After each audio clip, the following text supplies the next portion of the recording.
Hello you, welcome to Geekism and welcome back to Geekism Studios on a Friday. What on earth is going on?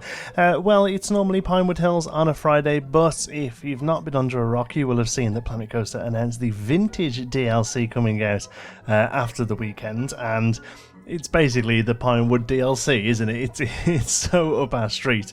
It's ridiculous. So I'm going to have a little bit of a swap around this week so that I can mess around with Pinewood Hills when the DLC comes out. So that's pushed Geekism Studios forward a little bit. So it's all kind of comes out in the wash, and it does pretty well, I hope. Apologise if I ramble or talk a little bit quietly. It is currently 1:30 in the morning here, and I'm just recording the audio for this so that it can render overnight. It's been a bit of a long day, but thank you so much for all of the feedback regarding this coaster that we started building last episode. So first of all, it wasn't a Strata coaster. I called it a Strata coaster and it wasn't a Strata coaster. I got a little bit muddled up and I thought that a Strata coaster was one of these that went up and over the top. It turns out it's not. It's just any coaster that's over 400 feet. So I already knew that we had Hyper and Giga. I knew that much. So I knew Hyper was 200, Giga was 300. Turns out Strata is anything that does a 400, but they're usually this kind of design. So yeah, this is actually just called a launch coaster or something like that, and the feature around the top there is known as a top hat. So first of all, I made it a Strata, pushed it up and over, and then all the other advice was very, very welcome. So first of all, that airtime hill needed to be smoothed out a bit and have the brakes work a little bit better, and then these sort of big overbanked turns need to be much, much bigger and much more overbanked, basically. So pretty much ended up rebuilding the coaster. Turns out much, much better. The results as far as the game's concerned are pretty good. I think it has sort of like a 7.5 excitement, around a 4 fear and a 1 nausea or something like that. So stats wise it's really good. We also have a really long brake run coming back in as well. Loads of little tweaks and stuff based on your feedback. So thank you so much. A few people in the comments were saying things like, oh, please don't get upset, but I just want to say this. No, I want feedback. That's good. You know, if you know what you're talking about and you want to have feedback, that's great. You know, that's what all this is about. You know, I'm learning through you guys and yeah, having lots of fun doing it. So happy with how it turned out in the end. The one thing I was a little stuck about was that even though I wanted it to be the Strata coaster, I still didn't want it to be huge because you know, a lot of the rest of the park is going to be relatively low lying. It's a pretty flat park, and you know, a lot of the buildings, show buildings, relatively low to the ground. So I didn't want this thing to be huge, and but it's all set pieces, so it ends up being pretty big. So what I ended up doing is having the ride itself raised a little off the ground. You can see here. Because the station there's a little off the ground. It's actually a little bit less than that by the time I'm finished, I think. Here I'm just trying to somebody suggested that it needs to roll out the station before it heads to the launch as well, so that's what we're just doing there. So yeah, I read it a little bit off the ground and then it goes up and it actually comes down deeper and goes into the ground a little bit. Now it doesn't go into a tunnel. I had a look into it and I can't find any of these that exist that go under a tunnel. I assume it's probably an engineering nightmare having this thing come all like 400 feet down into a tunnel, but there are cases of them sitting in ditches, and I thought that's a great way of doing it. So that's basically what we're doing here. Now, here I found two different methods for slowing the coaster on this thing, and I found they both seem to be out there. One of them is to have a set of brakes on the way up to the hill, and one of them is to have a set of brakes going sort of from the top of the hill down. I tried both. The game prefers the top of the hill down. The only thing is, it does end up looking a little quick going over the airtime hill. Just as you watch it, or as you see the POV a little bit later on, it feels a little fast going over the airtime hill. But like I say, the stats are fine, the G-forces are fine, it just the actual game itself makes it just feel a little quick. So may end up going back and having a final tweak with that. But again, any last sort of bits of advice, let me know. Right, working on the queue then with these ditches in, I really wanted the queue to sort of go over them, and also to have the exit queue come over them as well. And a little bit of a range of different sort of queuing here as well. So we've got a cattle ped to start off with that could quite easily be cut off or shut off if it needs to be, and then it goes into a nice sort of round bend, and then over the ditch there, and then a little bit of cattle pen that will be indoors. One thing I did notice once I finished doing this is that it looks an absolute mess, this path, but once it's done it'll look okay, I promise.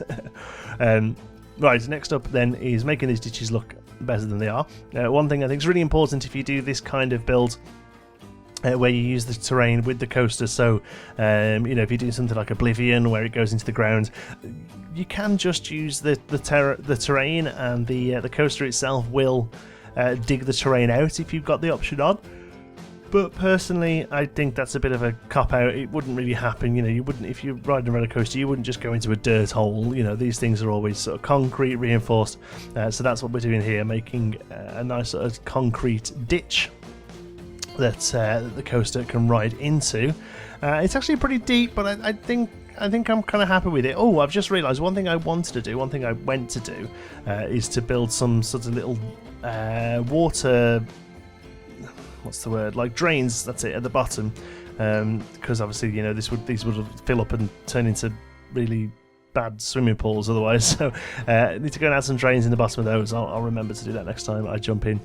But yeah, these are lightly themed. The whole ride itself is going to be relatively lightly themed, to be honest. These coasters don't really seem to have that much theming. I think just because they're so large and so short, you're not they're not going past scenery or whatever. So the theming here is going to come from the queue line and from the I don't want to call it a pre-show. I don't know what you call it really. Basically, it's going to be a little bit that happens once you're on the ride, before you go onto the launch, and we get most of that done in this episode. Actually, that's mostly what the episode's about. Really, is getting that sort of pre-launch sequence done.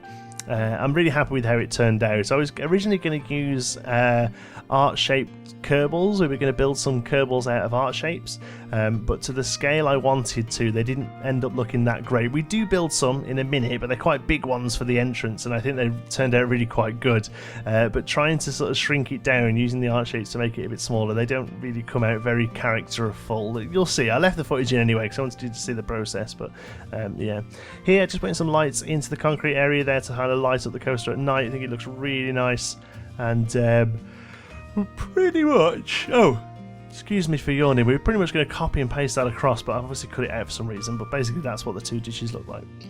So here we go then, building a Kerbal using art shapes. Really quite fun to do this. I feel like I'm getting a little bit better with art shapes, and don't get me wrong, I'm no SP Ridley, but I feel like I'm starting to figure my way around them and use different options to try to get what I'm trying to get to, So first of all, we start with this sort of like, I guess it's like a minty green, is it? I'm not sure. I had to ask Nicola to come and help me because I was really struggling to find the right green. But she came and helped me out, and then the hair, that really weird haircut. The good thing about Kerbals is they all look pretty similar. I think there are a few different ones, and I think they have slightly different haircuts and stuff, but for the most part, they all look pretty similar. So I was able to repurpose these a lot, and I want a couple of these on the entrance of the ride where it sort of says, Kerbal Space Program the ride, which I don't think I want to call it that because that's a bit of a rubbish name. So suggestions for names, please. It's got to have a Kerbal in there somewhere, but maybe like, Kerbal Launch or, something like that, rather than, obviously we've got Subnautica the ride, but I think that actually lends itself quite well. But Kerbal Space Program the ride doesn't sound very good, and also you can't just call everything the ride. So yeah, suggestions on a postcard, please, is what this ride could be called. But yeah, so we got a couple of these larger ones outside the actual entrance of the ride where the sign will be. But then I also think that this area itself could be a little bit of a spacey area, because we've got the Subnautica ride, which is a space game technically. Then we've got this as well. So I may well have these Kerbals on like a fountain or something in the middle of the area, and have them as almost like the big characters. Like minions are everywhere in certain parks now, and that's kind of what I feel like I'm trying to go for here with the Kerbals themselves. Saving area, and again, it's force of habit, ever since I got the new RAM. Thank you again, Slipknot. Ever since I got the new RAM, it's been fine, no crashes at all. Still kind of force of habit though, especially when I use this rotation thing, force of habit to save beforehand, because it is relatively intensive when you're trying to do this sort of stuff. I ummed and ahed about trying to figure out how to put some glass in front of these guys here, and I just couldn't do it. I actually cut the footage out, but I did try to use some glass pieces to kind of make the dome, the helmet. It just doesn't look very good. So gave up in the end and just had them open like this, and I think it turned out pretty well. Sorry for knocking the microphone then. Colour scheme wise, the Kerbals come in different colours, but I went for the orange scheme here just to give it a bit of a bit of brightness and a bit of variation, so that it's not just all be one white suit, And here is Kerbal number 2. all I'm doing here is changing his sort of facial expression really, and his height a little as well, although I don't think they do in the real game. I don't think they do change height, but just wanted a little bit of variation. Here is me building a mini version. Again, it's not awful. It turned out okay. I don't know whether I'm going to use it. I've not completely got rid of it. It's still sort of sitting there. But yeah, originally the plan was to try and do a bit of a scene using these. But with the smaller art shapes, you just can't quite get the detail. It looks a bit gormless. Yeah, can't quite get the detail I'd like. They're not bad, don't get me wrong. But yeah, that next size up, I definitely think gives a much better scale to get some of the detail in there. And it's something that we've always had an issue with in Planco, especially with the art shapes. They are pretty large for doing this sort of smaller detailing. But yeah, he doesn't turn out too bad, so I do keep him, and maybe we'll end up using them somewhere, but for now we don't. Right, next up then is to start working on the building itself, mostly just layout work here, because it's quite a strange sort of shaped building to lay out, mostly due to this queue here. I want the queue to come past a little bit of a sort of end show piece, maybe even a gift shop actually, because what I've done here is the queue has to go underneath the show building, so I wanted just to be a relatively large, but I thought I couldn't think of a way of making that look right. Just having an archway, I felt that it looks a bit plain and sort of an afterthought, as opposed to the obviously sort of very planned out nature that this park would have. So instead, it's going to be indoors, and it's going to house a gift shop as far as the game is concerned. But then also we'll do a photo booth counter there as well, so you can come and get your on-ride photo from there as well. And then so that area above with the queue could still be a store, I guess, a shop, or if not, we'll have some sort of set piece with a couple of Kerbals. I always forget. Kerbin is the planet. They are known as Kerbals. The people are Kerbals, but then all their surnames are Kerbal. I can't remember. Yeah, there's Jeff and a few others. I can't remember what they're called, but the idea is that they're all similar names, aren't they? The son is called Kerbal, I think. Yeah, so I can't remember. Anyway, I'm feeling a bit delirious. It's so hot here. It's so late. I'm absolutely exhausted. Put a little bit of path in here to eventually be a sort of viewing area for the launch. You'll be able to see the launch pretty well from there. So once you come off the ride, you can stop and see the next people. One thing I'm really quite pleased about here is the throughput. Even though it's a pretty hefty queue, you'll see there we managed to time everything really, really well. So it runs on two cars, and as the first car comes after the launch, the second car comes into the station, and there's very little waiting round. The only waiting round there is pre-launch, but we turn that into a bit of a show, so it's they don't actually feel like they're waiting. So I feel that's actually turned out quite realistic, really, and I'm pretty happy with how it's done. So here we go then, building this, the building. The building itself, I was originally going to try and make it look like the VAB, the Vehicle Assembly Building from the game, but it's quite a boring building. It's just a big rectangle, basically, a big cube. So I decided just to this kind of happened relatively organically, this kind of modern, sort of minimalistic building, I guess. I had to be very careful to not make it too futuristic. I wanted to use some sci-fi pieces, but I didn't want it to be a futuristic build. The idea behind Kerbal Space Program, it's all relatively based on actual science. It's not a science fiction game, it's based on actual sort of rocket science. So I wanted that to come across here. I didn't want it to be like the Subnautica ride, where it's all sort of glowing lights and flashing and and beep bop bloops and things like that. I wanted this to look a bit more real and a bit more sort of dirty and grimy and organic. So the actual interior of this is loosely based on the VAB from the game. It uses lots of scaffolding and things and wires hanging down, and the idea behind the ride itself, even though there isn't really much theme, it's kind of a Kerbal Space Program. It's about launching rockets. This ride's a bit like rocket launching. That's kind of the end of it. It's nowhere near as themed as the Subnautica ride. But I did kind of want a little bit. So we make this room a little bit run down, the sort of sparks flying and things like that, and make it so you're a little scared about going, maybe, and we find some footage that we use later on. You'll see that it makes it look like the Kerbals don't really know what's going on, and you probably shouldn't really be launching, but you do anyway. Just kind of like a little bit of a loose story, but really the theming behind this is it's a launch coaster. It's kind of like a rocket going up. Apologies for the headphones, things keep popping up there. I've managed to pull on my headphone wire moving the chair out, and it's bent the actual jack, so my headphones are a little bit temperamental at the moment, so when that pops up it's just the computer registering them again, so sorry about that. I didn't think it filmed it actually beforehand. It hasn't, because it does pop up every now and again, but yeah, I'm just noticing it now, so yeah, apologies for that. So here we go, then placing some bits and bobs down, a combination of sci-fi, just sort of regular pieces, some studio pieces as well. Again, I didn't want this to look like science fiction.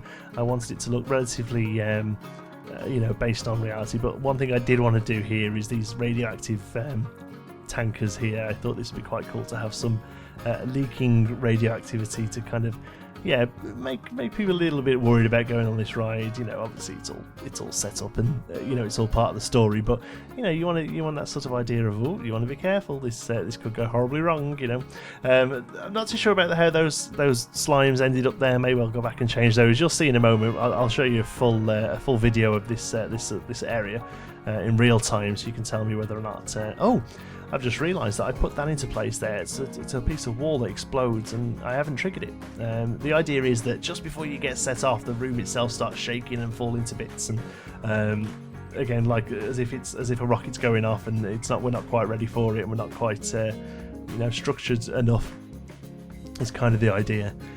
So yeah, I've got to remember to go back and trigger that. Here was a little idea I had. I think it turned out quite cute.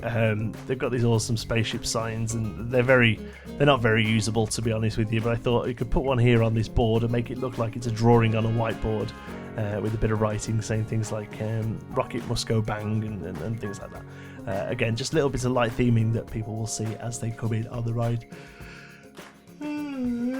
Sorry, I'm trying to hold these yawns in, but that was just a big one. Like I say, it's very late, I'm very warm, I'm very bothered, but I really wanted to get this video sorted for you. I've got quite a big day. Not tomorrow, got Xander tomorrow, having a nice day with him while Nicola goes to work.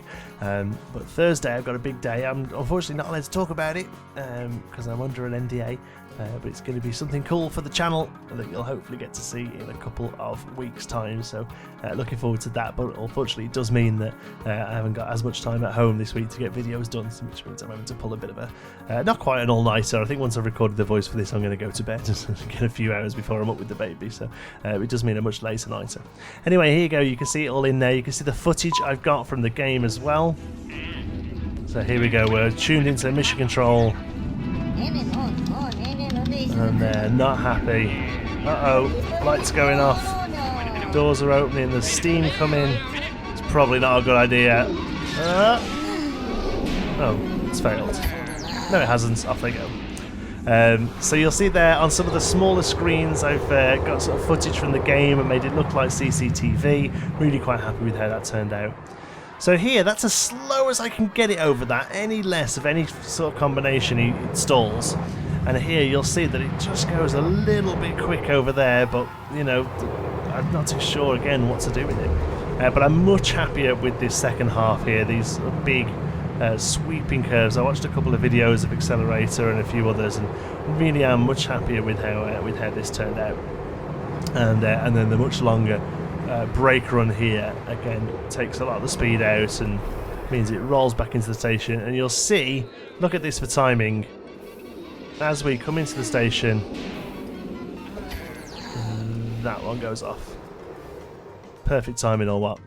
There you go, a couple of glamour shots to finish off with. Then you can see it. See here, it looks really good as it just peaks over the top, but on the POV it feels much quicker. Thank you so much for watching. I hope you've enjoyed it. If you have, you can give us a like. It really does help out the channel. And if you're not already, don't forget to subscribe. Any thoughts, queries, or suggestions, you can pop them down in the comments.